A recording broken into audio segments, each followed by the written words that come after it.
Welcome. Today we are having a special edition of Talk About the Hill Country here on KNAF AM 910. We're going to be talking to Jan Fritz, the owner and the CEO of HC Broadcasting, our radio stations, and she has been involved in this for close to 50 years. Is that right? Yeah, you don't have to keep bringing that part up. Well, you've dedicated a large part of your life to the radio station, so I think that's very cool to know. And last week we were able to talk about sort of some of the historical things the radio station itself was involved in. Even before you came here, you told us.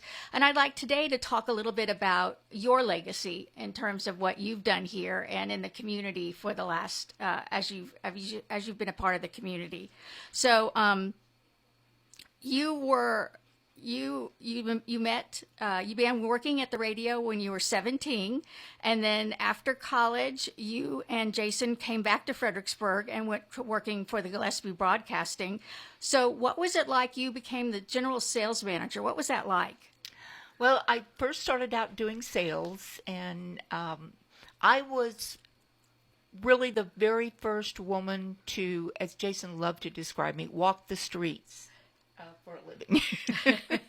There wasn't any other woman out there that was, walking Fredericksburg streets, talking to business people and doing sales. And so that had some interesting experiences because people just weren't used to women in that role. And I loved it. I loved being out and visiting with business people and learning their stories and finding out what their needs were. Because at that time, what I always did was needs assessment, find out what their needs were, not just, okay, well, this is what our package is for this week. Do you want it or don't you want it? It was like, what are your needs? And we still do that. What are your needs?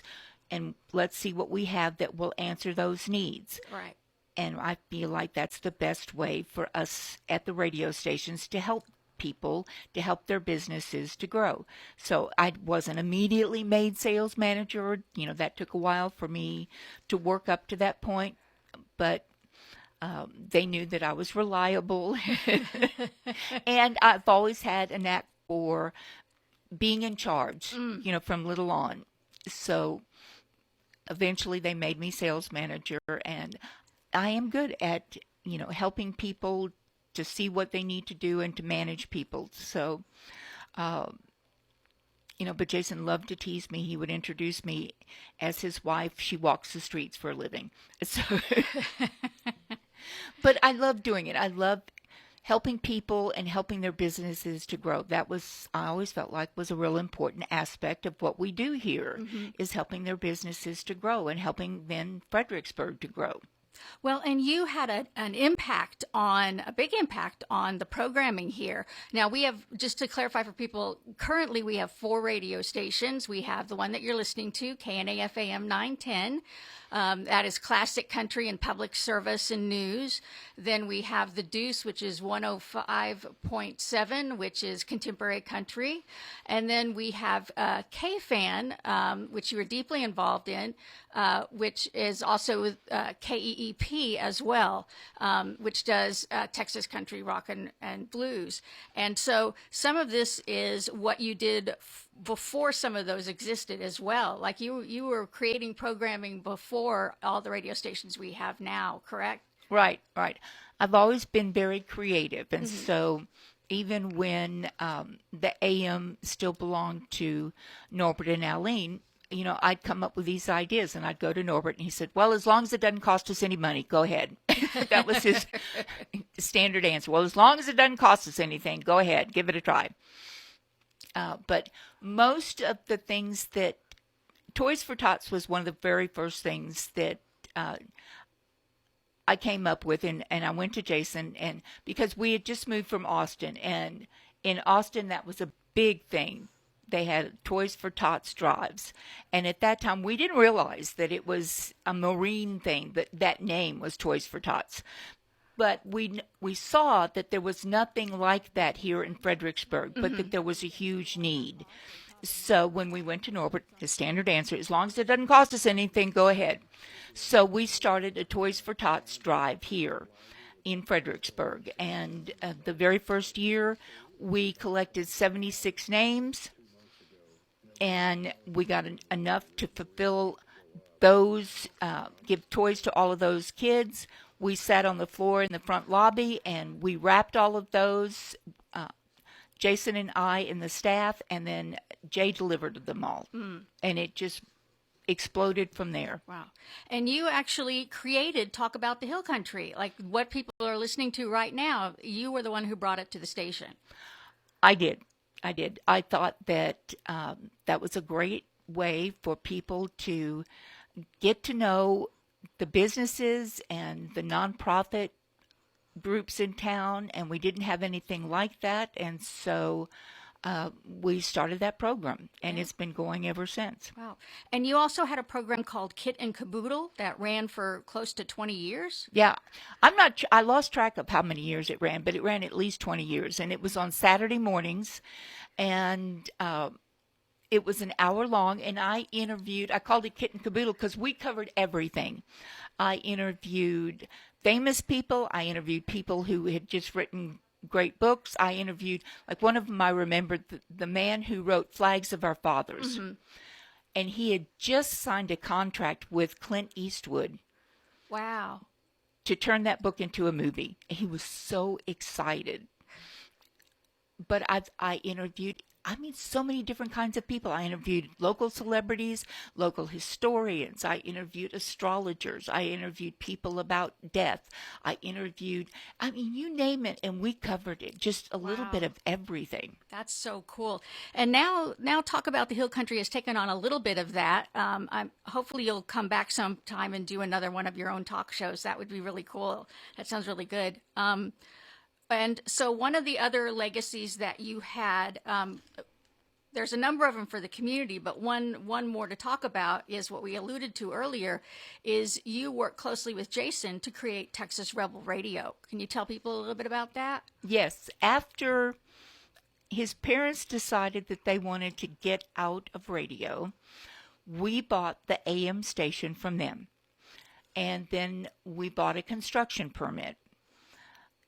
When they got out, we took the call letters for the original KFAN, and with the FCC, we put those call letters on hold, and we bought a construction permit for $50,000.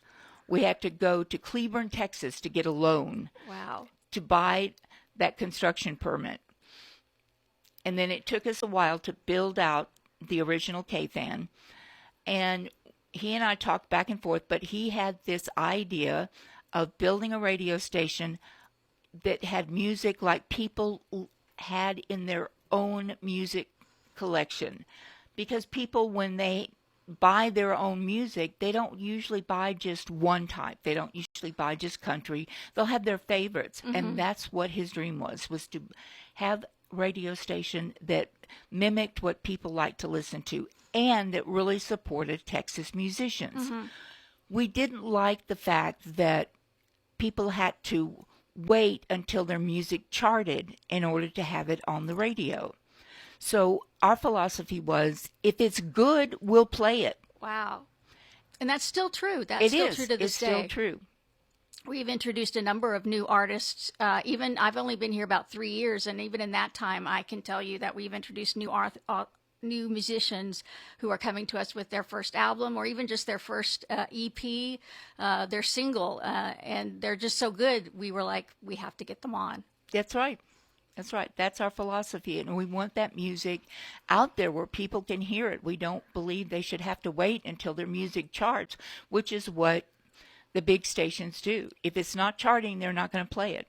Well, and you also had the innovation of streaming. Everybody thinks about it now as so ubiquitous, but actually when you started streaming KNAF and KFAN, did you do KFAN first or KNAF? Oh, yes. KFAN was first. Okay. KFAN was first. And the moment that we put KFAN, Texas Rebel Radio, on the air, I thought, this needs to be streamed to the world. It's so unique. We need to stream this. And at that time, streaming was just in its infancy. And Fredericksburg did not have the capability to stream. So we went to NAB conventions, National Association of Broadcasters conventions, as often as we could. And we were at one of those conventions, and one of the very first streaming companies went to us and said, we want to put 10 of the most unique radio stations up for streaming, and we want you to be one of those 10. Wow. So they brought the best streaming equipment to Fredericksburg and put it in our studios, and we started streaming. Wow. And it's still going strong. You still have musicians who come in and have live interviews and play music. What's your favorite part of being part of Texas Rebel Radio? Because it's part of your legacy now, in terms of you're seeing more than one generation of musician come through the door at different stages of their career. How does it make you feel to have influenced so many of them? I'm just grateful that we've been able to do that, to help so many musicians and to get their music out. Now, around the world, we have people who are listening in so many different countries. We've been able to expose these musicians and their music around the world, and so many of them are more popular and more well-known overseas in Europe and in Japan and all of these other countries than they are in their own backyard. Isn't that wild? And they're so good. They are so good and so accommodating, so willing to help us out. One of the things that you guys have been involved in is the New Horizon Radiothon, which happens for 35 plus years. And a lot of those musicians come and play for free. They just donate. Well, they donate their time. It's not really free. They donate their time so that we can do that. Can you talk a little bit about how that started? We had, there's a group in town, the New Horizons, and one of the people involved with that was a longtime customer of ours. It was True Value, Fredericksburg Machine and Appliance, and who's since closed and retired, but they had a child that was developmentally delayed, and there was no place for those children in our community. They had him in a facility, I believe in Fort Worth was the closest place. He took flying lessons with Jason. Wow. So that they could fly back and forth every weekend. They came to us and said, we're really trying to raise funds so that we can have some sort of facility here so that our children don't have to go so far away, so that we can see them more often. Do you have any idea what we might be able to do for a fundraiser? And they were in my office, and I thought about it, and I said, well, we could do a radiothon. And I'm thinking this year. 1 year, we could do a radiothon. So we did a radiothon that year, and it was from 6 a.m. till midnight. Wow. And those musicians were fantastic. I mean, we dedicated the AM station, like I said, from 6 a.m. till midnight. And I don't remember what the goal was, but we reached that goal. It was like 10,000, 20,000, I don't remember, but it was fantastic. And again, I'm thinking, we do it this year, and they came back to us and wanted us to do it every year. And I thought, how can we do this every year? But it ended up, we've done it every year, and we've enabled them to build a building and support their budget every year, year after year, for I know over 35 years, and Wow. It's just been a wonderful experience, so that those children, some of them are now grown up, but they still have a place that they can go and learn basic skills. Some of them get jobs in the community, and their parents don't have to send them away, some 250 miles or further, and be able to see them every week. That's wonderful. That's wonderful. And it's one of the most enjoyable events of the year as well, doing that. There's such a cool group of people who work together on that. Could you tell us, you talked about the Toys for Tots program, and we've talked a little bit about New Horizons. What are some of the other things? Because it's the radio, you see the synergy between the radio and the community of what we can do for public service. That's a big part of KNAF. What are some of the other things in the community that you have been involved in? Well, I do feel like the radio stations, and I'm saying stations, we get the news releases, and so we know immediately what's going on in the community, and many times we're asked to participate, and we also see where there's a need. So, for instance, the PCAA, way back when, we saw that there was a need for an umbrella organization for all of the different arts groups. And I worked with several other people, and we formed the basis for the PCAA. And it was an umbrella organization so that all of these different arts groups weren't competing with each other, that we wouldn't have our events the same weekend, that we would work together on things, whether it was the theater group, other arts organizations. And we went to Kerrville and talked with them about their organizations and copied what they were doing and then presented it and basically formed the Pedernales Creative Arts Alliance. Oh, wow. I helped to name that group so that we could have something as wonderful as what they had in Kerrville with their group that then became the Arts Alliance over there that puts on the theater and has wonderful art shows. And so, you know, that was so long ago, nobody remembers any of that, and they don't need to. But then one of the first things we did was the Oktoberfest.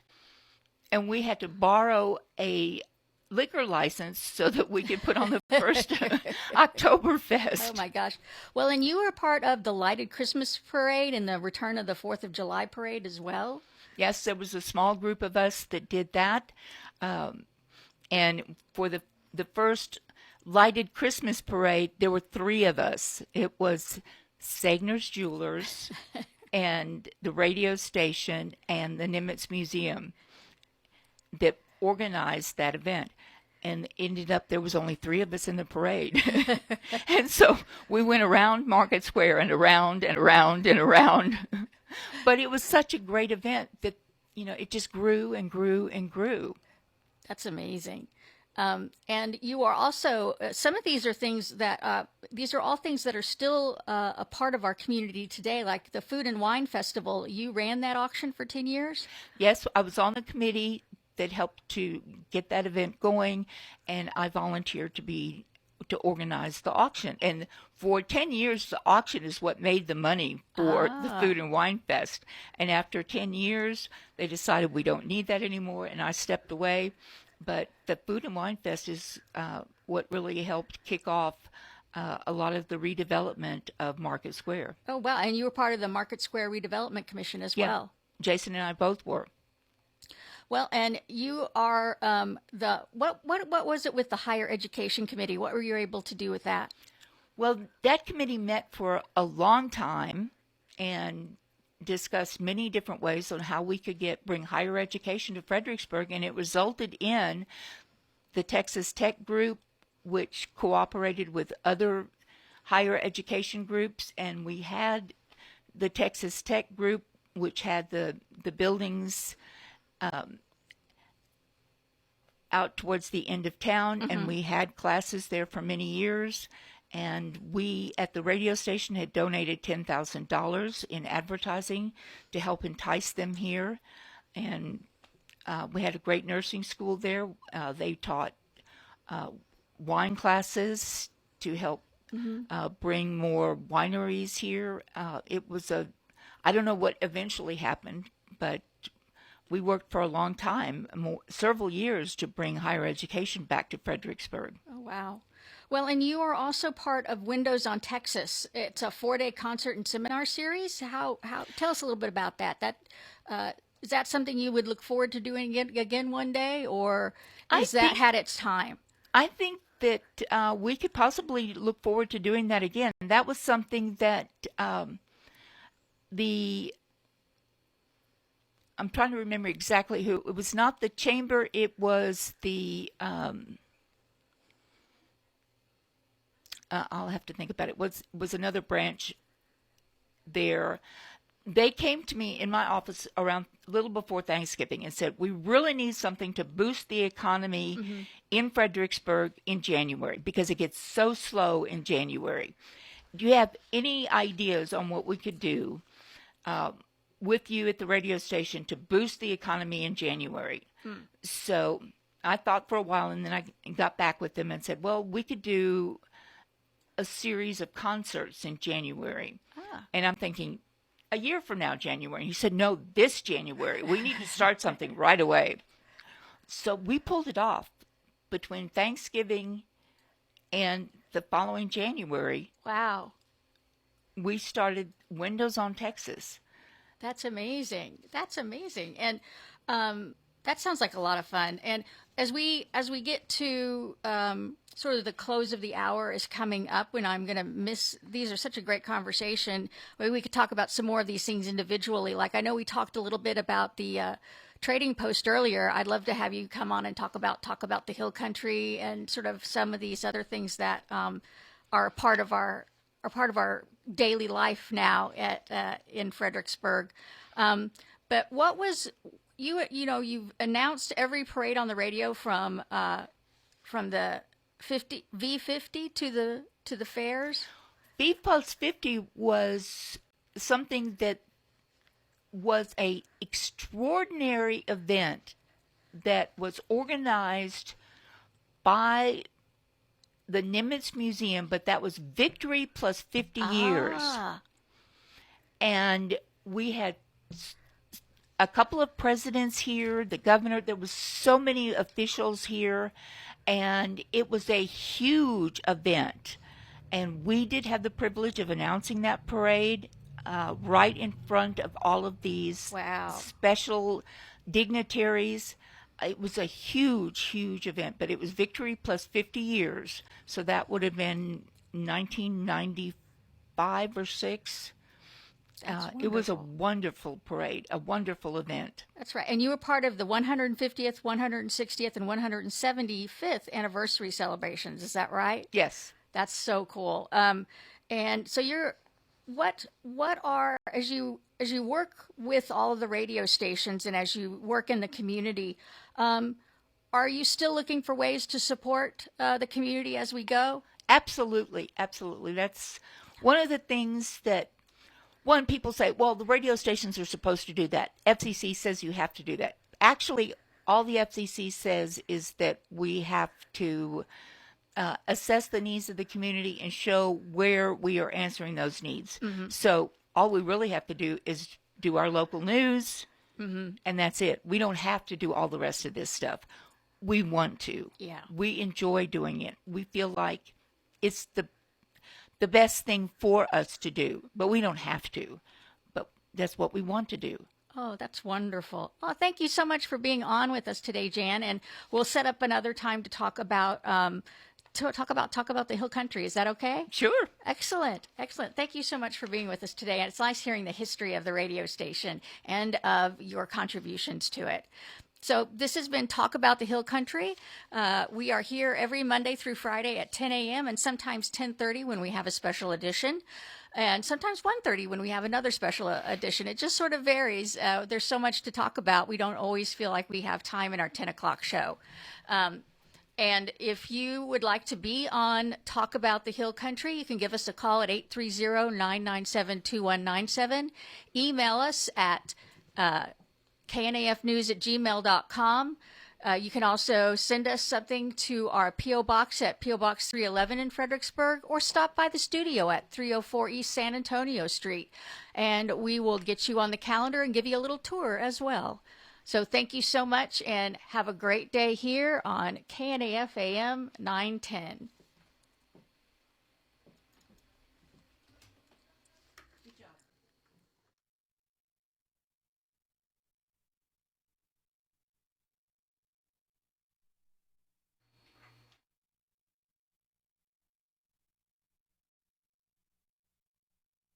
15 miles.